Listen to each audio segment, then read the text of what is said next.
We've got former Governor Tom Ridge here. He's going to do a presentation of his report he did for the Alliance of American Manufacturing that talks about the impact of manufacturing on the Homeland Security issues, both terrorism and also talking about natural disasters. Folks, you cannot have a strong economy and a weak defense, and you can't have a strong defense and a weak economy. So we better understand as a country that they are inseparable. And just as the global marketplace means that our companies are interrelated and interdependent, we take a look at our home in the United States of America and understand that our prosperity and our security are clearly interdependent. The report will emphasize how critical it is that we have a strong manufacturing sector so we're well prepared to recover from any potential disasters, whether natural or man-made.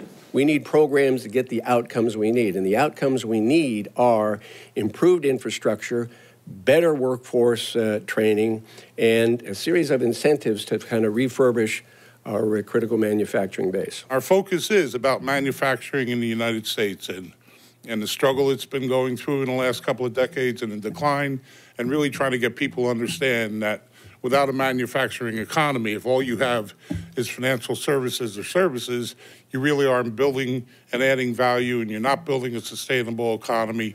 I don't know how long-term America can sustain its standard of living with a service-based economy.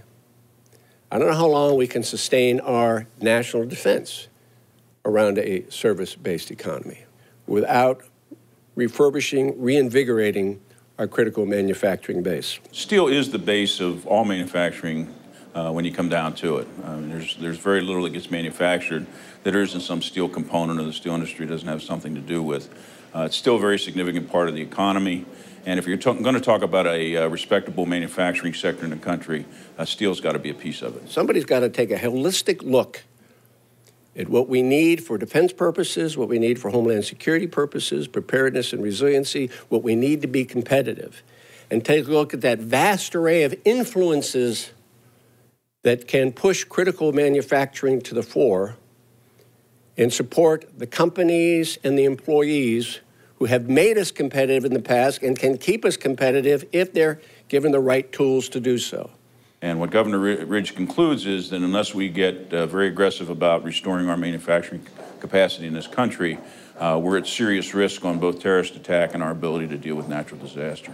As a minimum, we should target those federal procurement dollars, which are coming from the U.S. taxpayers, to U.S. manufactured stuff. That's high quality, we could depend upon, and it's going to be there when we need it.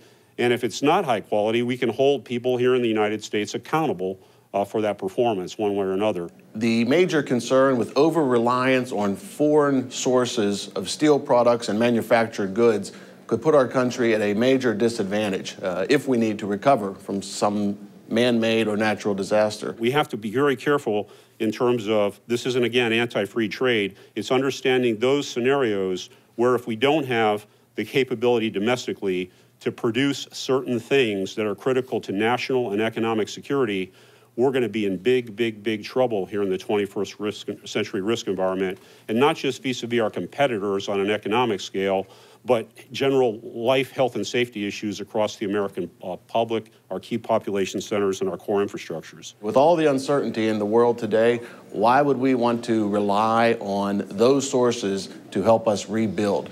Those sources may not be there when we need them. In fact, we may get certain things from people that are actually enemies of the United States.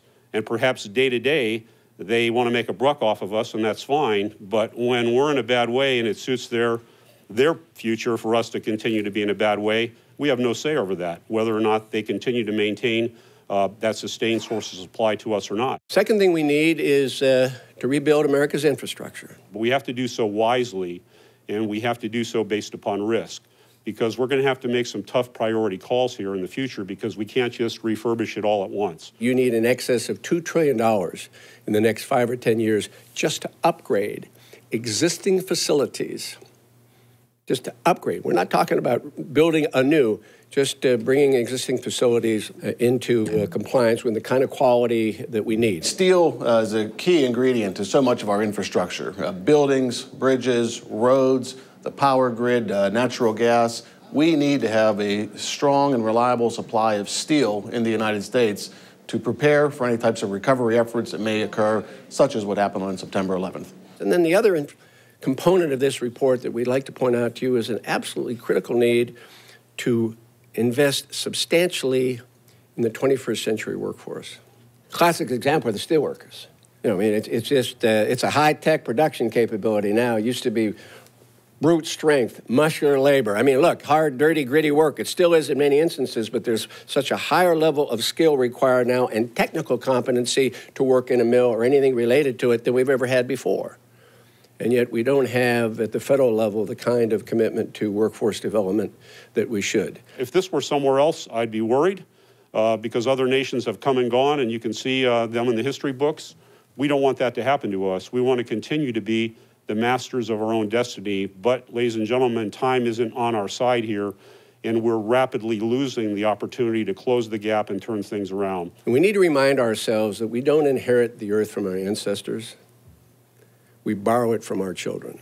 I don't think this generation's done a good enough job to prepare the future for my kids and grandkids and your children and grandchildren. But the fact of the matter is, unless we step up to the responsibility of making sure that the series of futures, the series of tomorrows available to our children and grandchildren doesn't include a renewed commitment to critical manufacturing in this country, we'll be denying them the opportunities that we've had to enjoy, probably, at least in my generation, the greatest time period in the history of the United States of America. But it is far more competitive today for people. It is tougher and tougher to get family-sustaining jobs.